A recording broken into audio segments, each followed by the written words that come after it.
All right, Matt, go and take it away.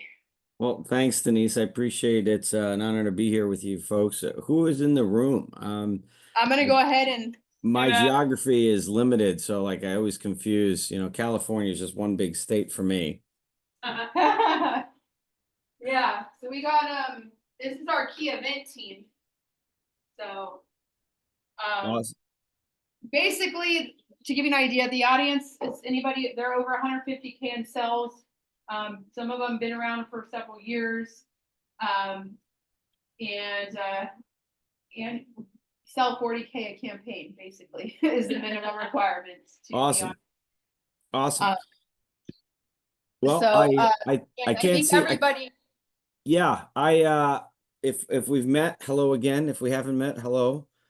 Thanks for that awesome introduction, Denise. And yeah, so my focus is really business gifts. I do stuff behind the booth, I do service calls, I do service events. My focus is really realtor gifts and business gifts, which I guess is just all gifting now.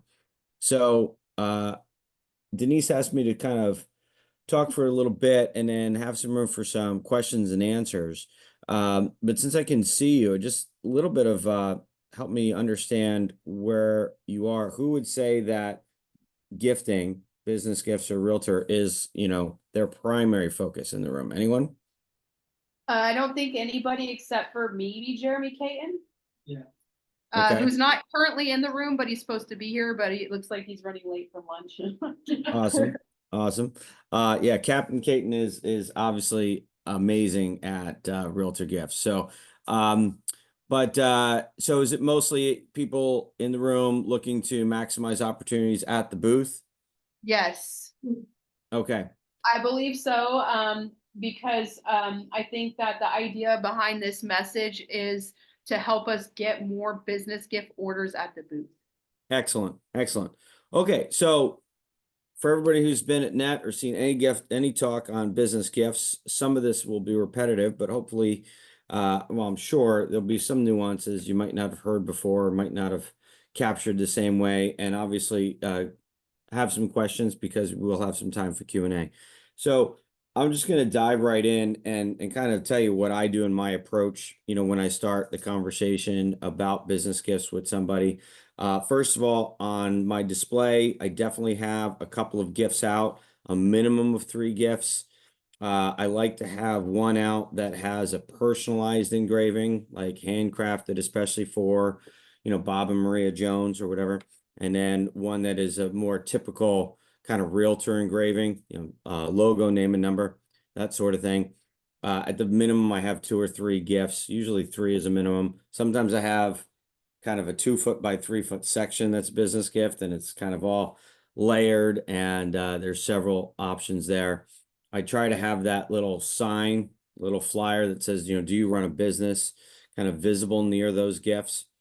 And part of my power intro, or first 30 seconds that I'm speaking to somebody, after, are you familiar with Cutco? It's probably similar to the scripts that you guys use, but we're most known for the knives, blah blah blah, cookware, flatware, etc. We also do business gifts, and I always say that, for me, because it's true for me, and that's actually the division that I focus a lot on. So if you own or run a business or ever give gifts in that business, let's definitely talk about that today. And then I kind of do the traditional booth stuff. But any interest that I hear about business gifts, or anybody who's a Cutco owner and I mention it, they're like, oh, that's a really good idea. I dive into, who they are in terms of what they do for a living. Of course, and you've heard this on the stage at Net, are they wearing, sometimes the husband and wife are there and they're both wearing like Bob's Electrical Supply sweatshirts. Well, there's a good chance that they both work for Bob's Electrical Supply, or they own Bob's Electrical Supply. If you get an email like, my name's Sally at bobselectricalsupply.com, it's like, oh, is that your company? What's the, or if it's on the credit card, obviously, these are all indicators to have that conversation. But really, any interest whatsoever on engraved gifts, we start a conversation.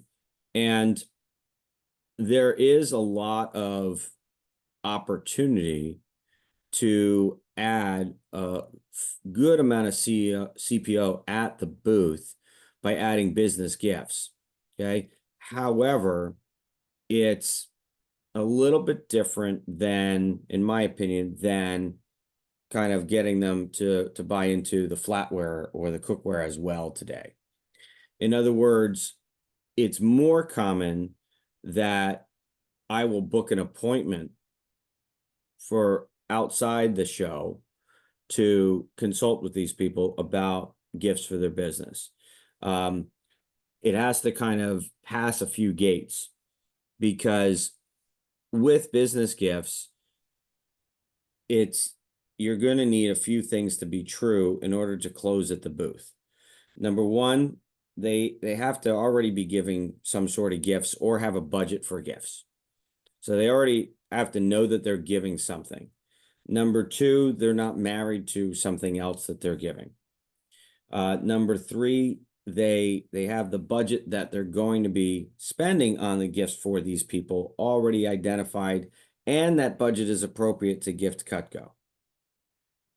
The next one is, are there any other people involved in the decision-making process? If there's a marketing manager or an accountant or a bookkeeper or an assistant or a spouse or anybody else that's involved in what we get the employees for gifts or the clients for gifts or whatever the case is, trying to close at the booth versus scheduling an appointment, I think, is a poor strategy.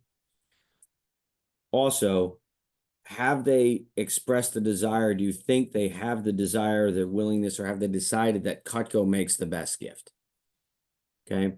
And then if all those things are true, then you try to close at the booth with an incentive. And, something like, hey, well, we have some great incentives for you, since you're here today and you guys are the only decision makers, and sounds like you have a budget identified and we know who we're giving it to. We have an approximate quantity around, and it's just a matter of picking out which gift makes sense. You want to just get it done here at the booth and take advantage of those specials? Would you like to hear about those specials? And if they're like, yeah, then absolutely close at the booth. And I have witnessed firsthand and done myself, somebody who's like, I want this one knife. That's all I want. Don't sell me anything else. And they're just really stern about it. And then, of course, you start this conversation about business gifts, and it turns out to be a $3,800 order at the booth, which started as a single Hardy slicer and then turned into, 25 lockbacks and a bunch of club mates and things like that. So all those check boxes kind of have to be met, in my opinion, to try to aggressively close at the booth. Otherwise, I think the best thing to do is to schedule an appointment so that you can get all the decision makers involved. The other thing is, you might have one decision maker there who's super excited, ready to go, but the other person who's not there is involved in those decision making, but that person has kind of their own little kingdom over it. I mean, I had earlier this year an appointment with somebody, and he said he was the one that makes all the decisions, but I didn't dig deeply enough. And then we got to the end, it was going to be a $7,000 order. And he's like, I just want to run it by my bookkeeper because she's the one that usually does the gifts I tell her to buy. Well, his bookkeeper didn't think it was a good idea because she wasn't part of any of the meetings. So I'm still trying to salvage that deal. But if I had done the right digging and asked the right questions about who else is involved, then I would have made sure that that person was included in the meeting and probably would have had the sale. So if you are able to make the sale at the booth, then great. If not, schedule an appointment. Okay. The process of the appointment, my appointment, and I prepare them for this. I said, hey, it's not just like here we have at the booth, we have the flatware and the cookware and all the knives, and it's fun. And let's talk about your Cutco kitchen and what fits in your budget and what are we going to get today and what are we going to plan for the future and what's on your wish list. And when we sit down to talk about business gifts, it's more of like a consultation. First thing we're going to do is we're going to identify the relationships of that are important to your business. and who we're going to gift to. And it's not everybody. We're not going to lower our standards for a super high quality gift that's going to have a huge impact just so we can give it to more people. So we're going to identify the key relationships, the ones that are most important to your business. And by the way, if you haven't heard this, there's 3 categories to those relationships. There's employees, there's clients, and there's partners. Under employees, that could be vendors, that could be suppliers, subcontractors. Under clients, they could have different types of clients, different levels of clients, different size projects. And under partners, it could be referral partners, it could be strategic partners, it could be consultants, like their attorneys, their lawyers, their technology consultant, etc. Right? So there could potentially be like a lot of people, different type of people, and that should be gifted at different levels or in different ways or in different strategies. So we first identify who those people are. Then we try to make sure that their budget is appropriate. What do you usually spend on those folks? And kind of take it one section at a time, one group of people at a time. What do you usually do? Do you do anything else for those people? Make sure, their budget is in line, because if it's not at least $100 per person, then we need to raise the bar as to who gets these gifts. Or it's more of a consulting about educating them as to why they want to increase their budget to severely increase the impact. But we first identify the key relationships. Then we identify a budget that's appropriate. And you can help them do that. So I often say, hey, what do you usually spend for these people? And they'll say, well, we spend $100 a person. We buy a $25 gift card. We spend about $500. Well, we take them all out to dinner and then we give them a $100 gift card, right? So you're kind of getting an idea for the culture. And if they say something like, hey, we take them all out to dinner and we give them a $100 gift card, so tell me about the dinner. Is that something you do just because you've always done? Is that something that everyone can participate in? Is it like part of the company culture, like everyone looks forward to that dinner? Or is it kind of like a little bit of a pain? And they'll tell you which category that falls in. Because if it's something that's special to them and they look forward to it every year and they go to the restaurant that is, right across the street from their building and they've had a relationship with the owner for 20 years and it's like this special thing, well, they're still going to do that. And they probably should still do that because it's part of their company culture. But we can take that $100 gift card and convert that into a better gift. But if they're like, yeah, well, it started out, but now we're a little bit bigger. So now it's just like a pizza party. And frankly, it's kind of expensive and it's kind of a pain. And I don't know if it's really appreciated the same way we'd like it to be. Like, great. Well, why don't we ditch that dinner, consider ditching that dinner and giving them something a little bit more meaningful, reallocating that budget. So we kind of identify the budget. And if they have no clue as to what the budget should be, I usually educate them to say it's about 3 to 10% of gross profit.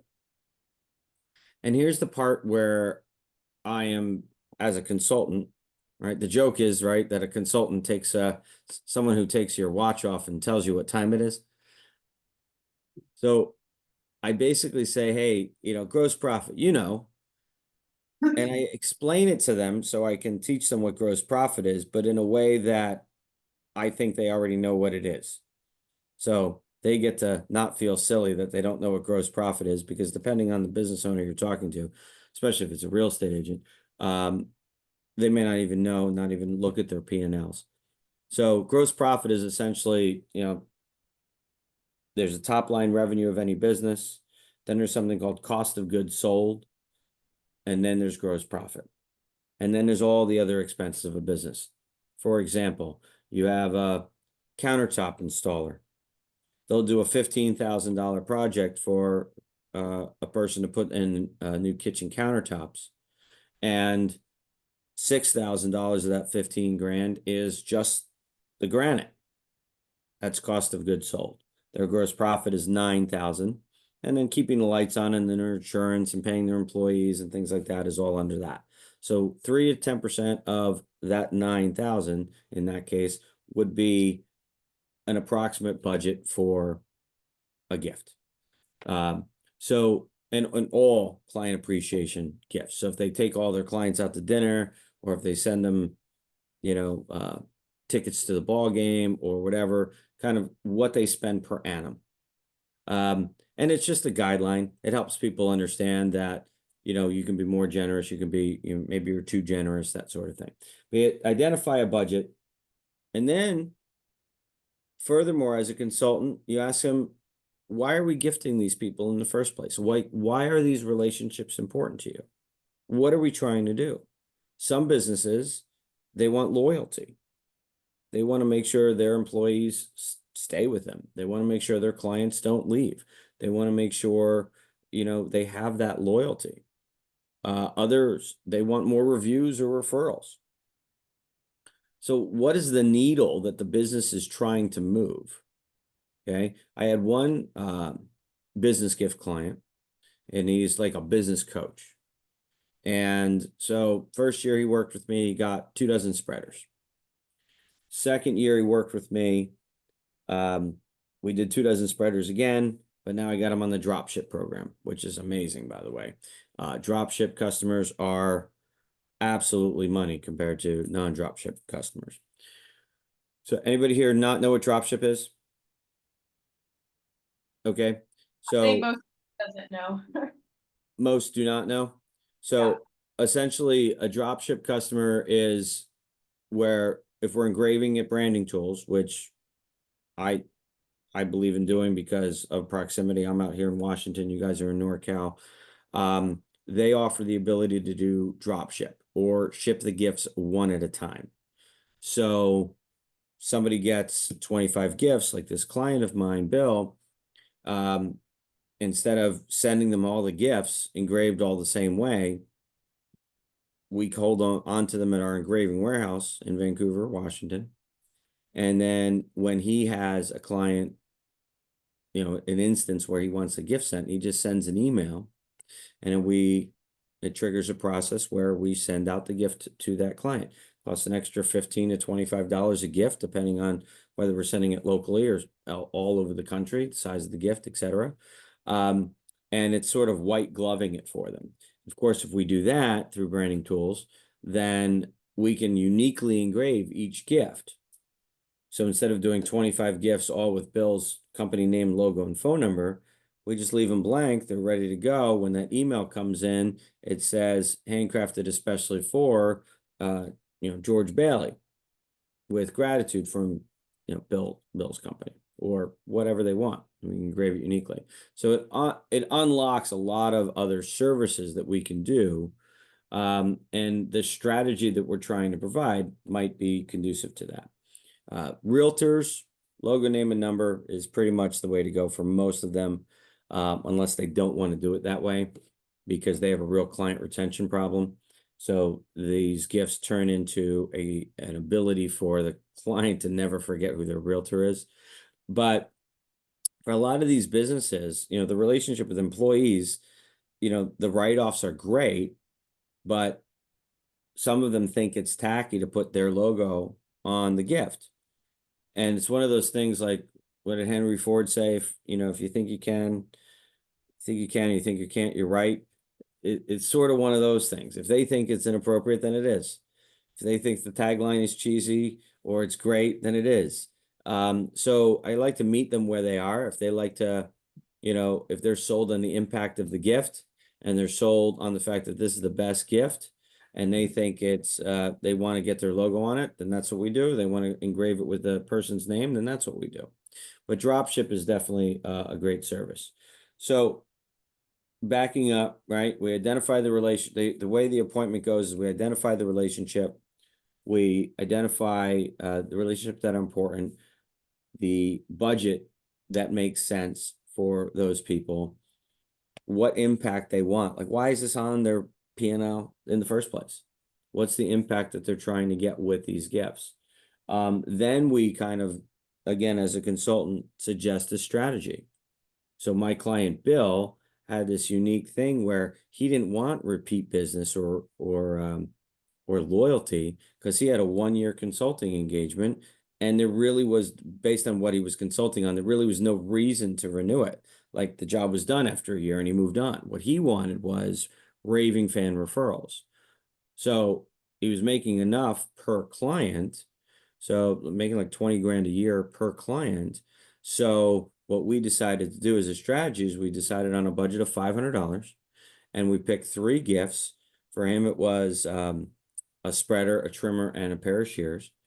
And on the drop ship, and all he has to do is he gets a client, and we basically immediately send them a spreader. And then 6 months later, they get shears. And at month 11 of his engagement, they get the trimmer. So they get these 3 gifts in a strategic way. All my client had to do was send 1 email, and we take care of everything for him, completely white glove the whole thing. And he wanted also to like give him his coasters and stuff like that. So he just shipped those things to Branding Tools, and we shipped the coasters with the spreaders, and I think a notebook with the shears, and I think the trimmer came by itself. But so we can do that. But now he's super happy, more than tripled what he spends with me a year, and it's actually helping his business move the needle he wants to move, which is to really create raving fans out of his clients that will evangelize, in the tech communities where his business is, and get some referrals that he wants. So after we identified the relationships and the budget and the impact that they desire and the strategy, then we have the fun of picking out the gifts that check all those boxes. That's the business gift console. And I explained that to somebody at the booth, so they know there's a value in meeting with me that's way more than just, let me send you a link to our online catalog with all the pretty pictures of gifts.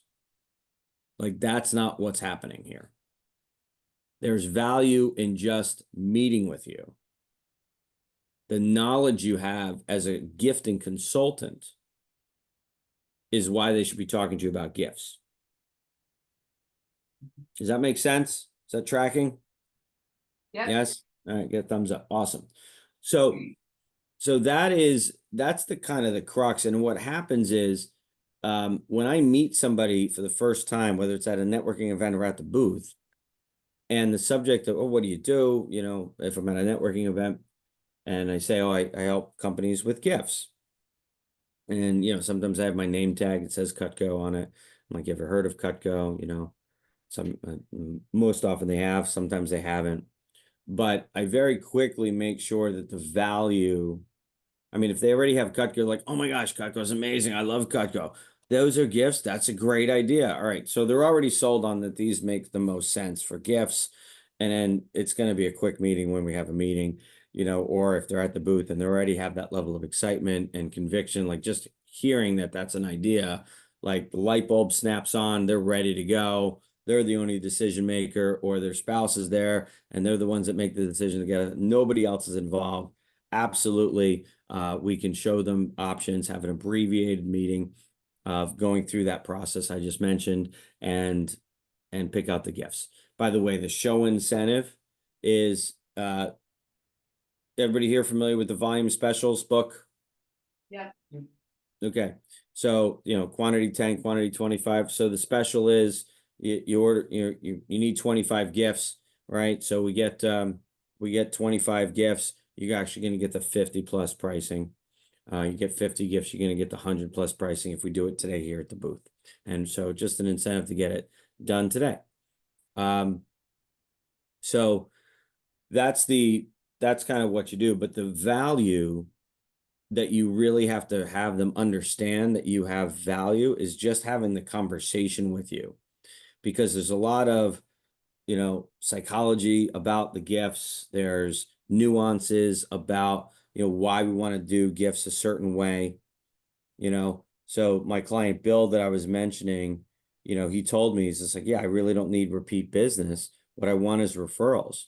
So it's just like, okay. So as soon as they get, onset of the engagement, happy to work with you. That's what kind of the gist of the letter, and they get the spreader, right? But the engagement just started. Halfway through, they get the shears. Like, hey, we're doing the hard work. You're making a lot of progress. We're halfway through. By the end of the year, things are going to be great for your business because of this. And we're just really excited to be partnered together. And month 11, right before that engagement is over, they get one final gift, and they're already really excited about the end coming. It's just like, hey, we really appreciate being in business with you. When you're out and about, please mention us, because they're really excited about everything that they're going through.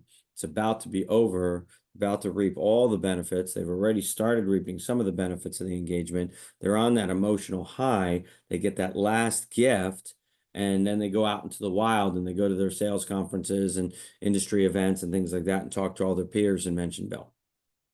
Right. So that's a strategy that I came up with as the gifting consultant.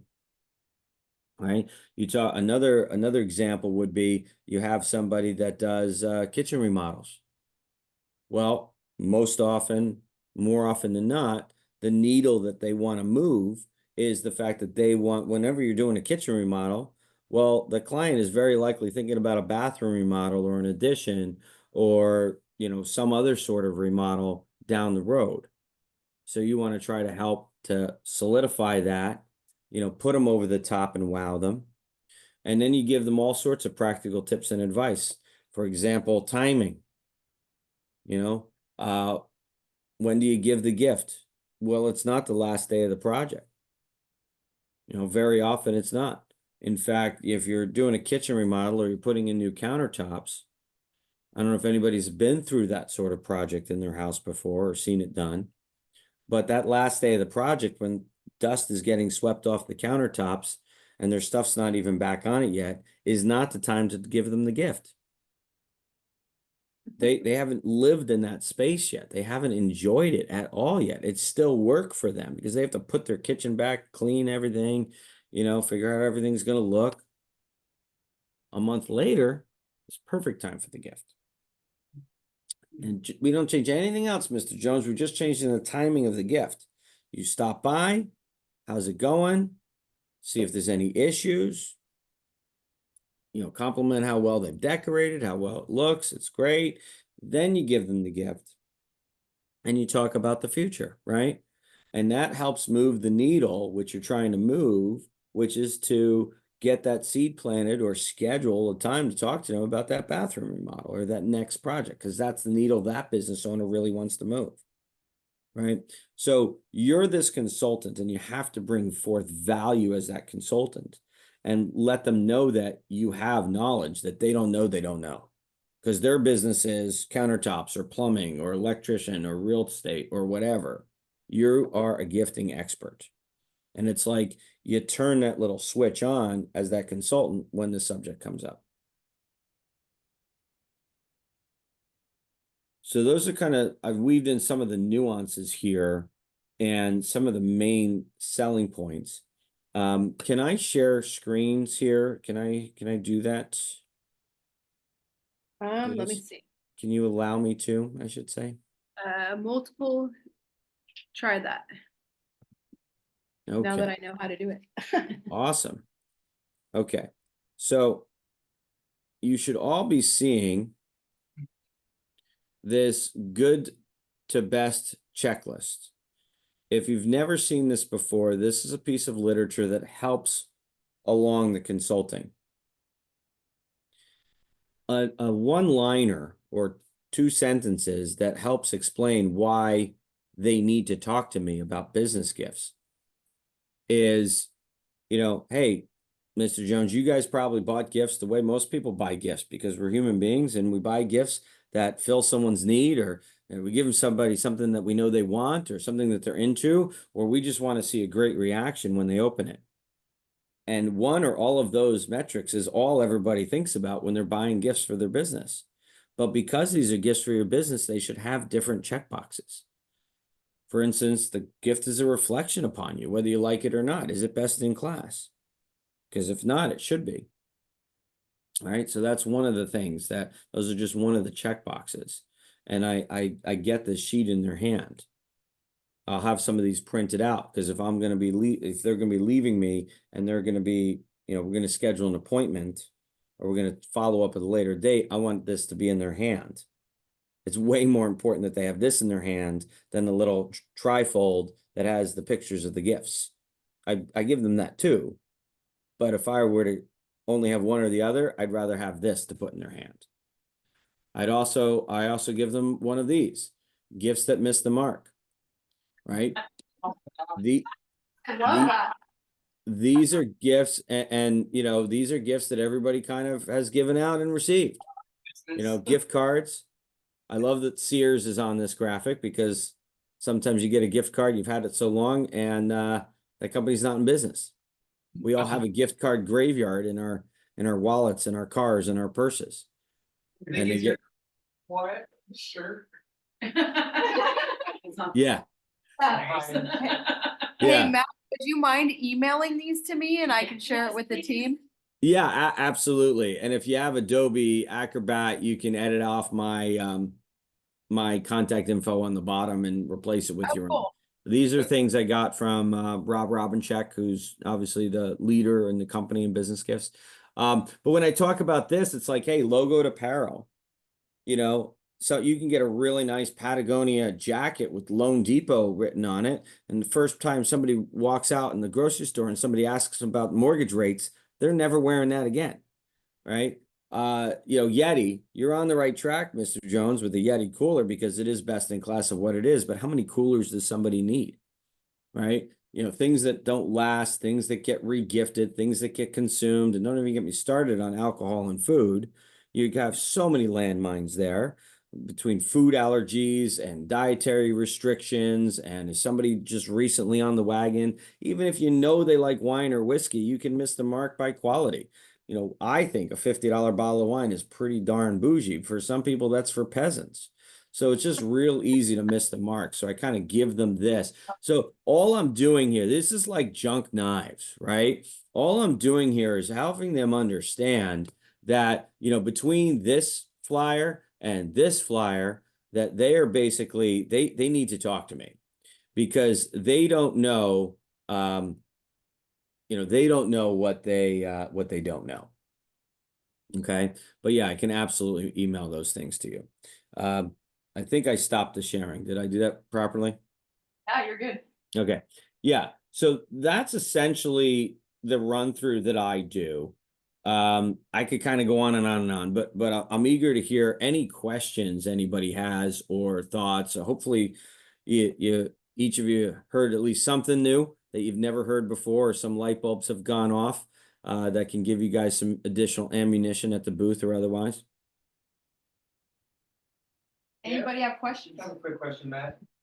For a new business client, when do you normally follow up with them to ask how the gifting went, or if they want to do any repeat business? Do you wait like toward the end of the year, or when do you normally follow up with that? So one of the other things I'm going to email you is another thing from Rob Robincheck. It's called the 8 quality questions. One of the questions on there, which has to be asked initially, is when do you guys typically purchase these gifts? So when does your company typically make these decisions? Who's involved in the decision process? When are these decisions made? When do you usually buy the gifts? Because sometimes it's like, hey, we buy holiday gifts for our employees every year. That's the only gifts we do. We buy them in like November and we give them out at our Christmas party in the second week in December.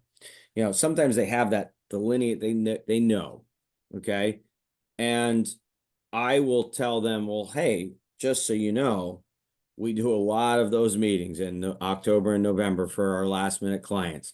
But when we do a second year, we almost always are doing the same conversation in April, May, June, or July.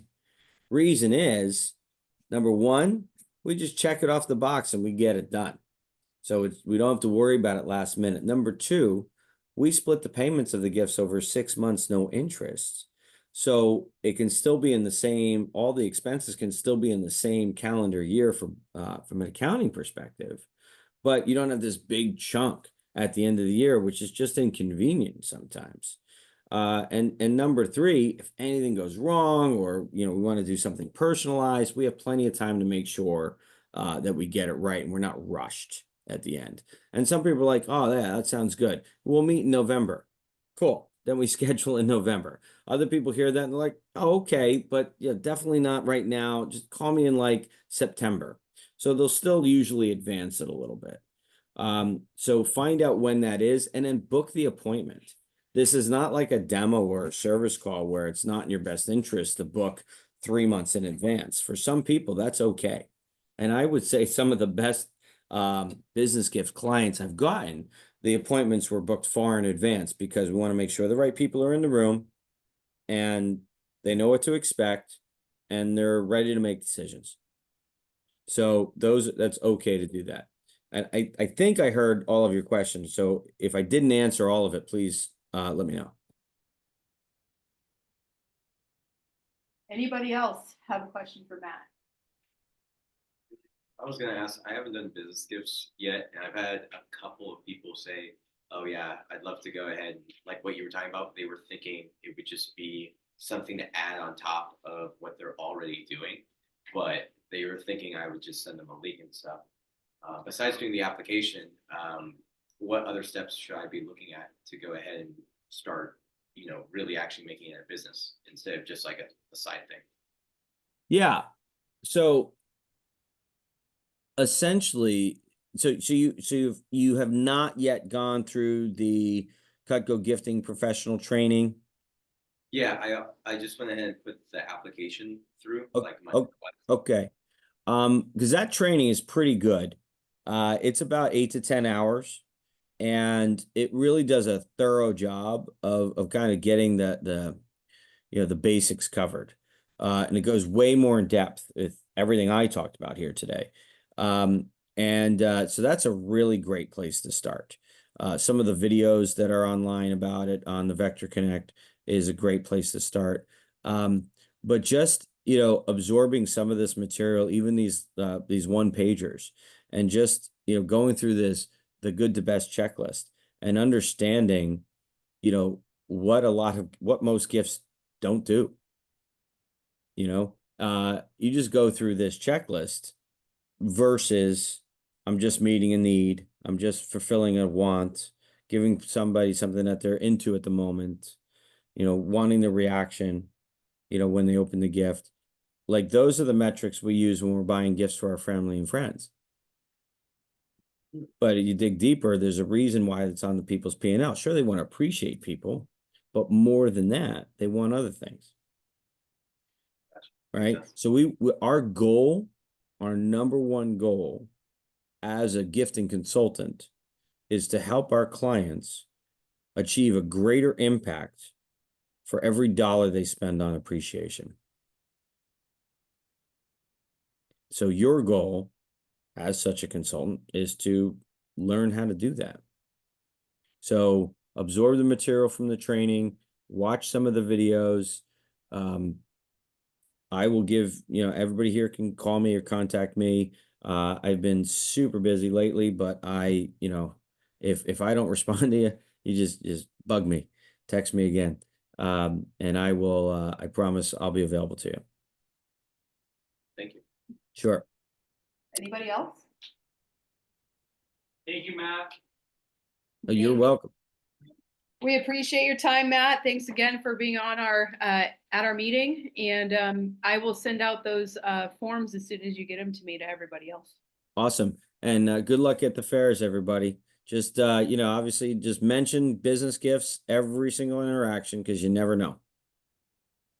Thank you. Perfect. All right. Thanks. All right. Bye. Bye.